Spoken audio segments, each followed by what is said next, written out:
গণতান্ত্রিক দেশে যদি ইহুদি খ্রিস্টান কথা বলতে পারে, বৌদ্ধ উপজাতিরা কথা বলতে পারে, হানাফি কথা বলতে পারে, চরমনাই কথা বলতে পারে, উজানি কথা বলতে পারে, দেওবন্দি কথা বলতে পারে, সুন্নি বেরলভী মাজার পূজারী বিদআতি কথা বলতে পারে, তাহলে যারা রাসূলুল্লাহ সাল্লাল্লাহু আলাইহি ওয়াসাল্লামের সুন্নাতের পতাকাবাহী আহলুল হাদিসরা তারাও কথা বলতে পারবে এই দেশে। তাদেরকে কথা বলতে দিতে হবে। তাদের দাওয়াতি কাজকে কোনোভাবে বাধা প্রদান করা যাবে না।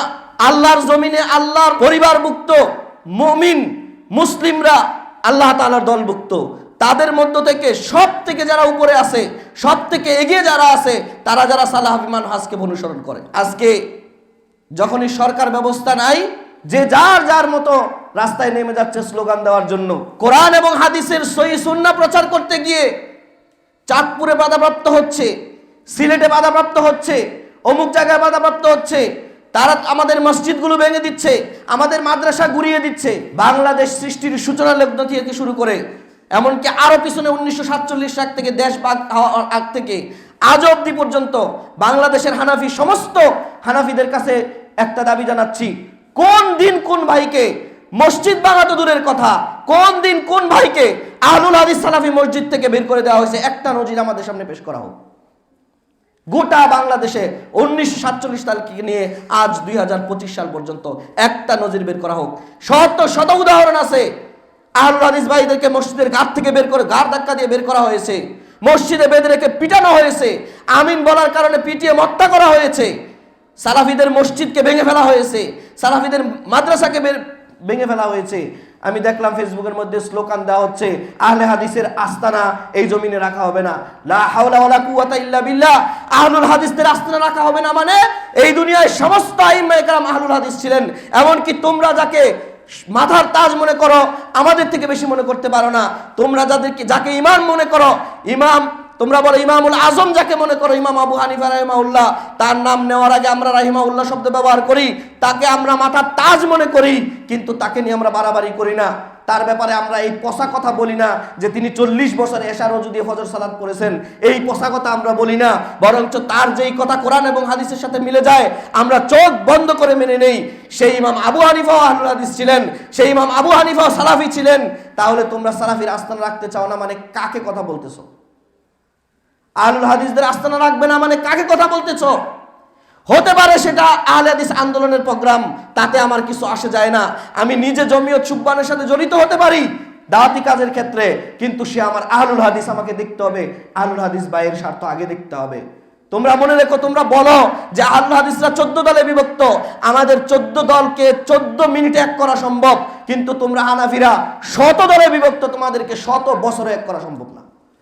কারণ তোমাদের পার্থক্য আকীদাগত পার্থক্য, তোমাদের পার্থক্য বিশ্বাসগত পার্থক্য, আর আমাদের আহলুল হাদিসদের পার্থক্য দাওয়াতি ময়দানের ক্ষেত্রে পার্থক্য। আমাদের আকীদাগত কোনো পার্থক্য নাই। যুগে যুগে ইমামদের মধ্যে মাসালাগত মতভেদ ছিল, থাকবে কিয়ামত পর্যন্ত, এটা এক করা কোনোদিন সম্ভব না।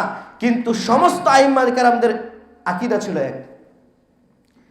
ইমাম আবু হানিফা রাহিমাহুল্লাহর আকীদা যা, ইমাম আহমদ বিন হাম্বলের আকীদা তা, ইমাম শাফি রাহিমাহুল্লাহর আকীদা তা, ইমাম মালিক বিন আনাস রাহিমাহুল্লাহর আকীদা তা, ইমাম আউজাইর আকীদা তা, ইমাম যুহরির আকীদা তা, ইমাম কাতাদা, ইমাম আপনার কি বলে নাফি, ইব্রাহিম আন-নাখি, আরো যারা আছে সমস্ত ব্যক্তিদের আকীদা এক, সমস্ত সাহাবীদের আকীদা এক।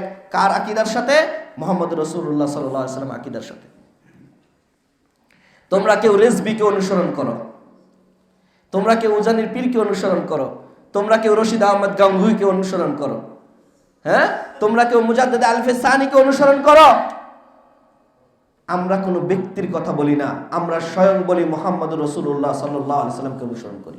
হ্যাঁ, মুহাম্মদ সাল্লাল্লাহু আলাইহি ওয়াসাল্লামের হাদিসের ব্যাখ্যার ক্ষেত্রে আমরা ইমামদের ব্যাখ্যাকে অনুসরণ করি, যদি সেটা কোরআন এবং হাদিসের সমর্থিত হয়। সেক্ষেত্রে আমরা সমস্ত গ্রহণযোগ্য ইমামদের কথাকে ফলো করি। আপনারা দেখবেন তারা নিজেদের ভিতরে অসংখ্য ক্রন্দল। চরমনাই জোনপুরকে দেখতে পারে না, জোনপুর চরমনাইকে দেখতে পারে না। কি দ্বন্দ্ব? আকীদাগত দ্বন্দ্ব। সরসিনা ফুরফুরাকে দেখতে পারে না, ফুরফুরা সরসিনা দেখতে পারে না।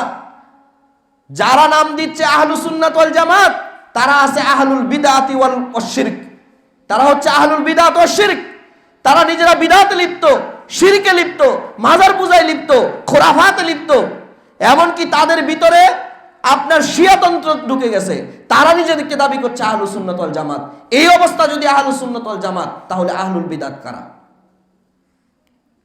নবী সাল্লাল্লাহু আলাইহি ওয়াসাল্লামকে অপমান করে যদি আহলুস সুন্নাত হয়, তাহলে আহলুল বিদআত কারা?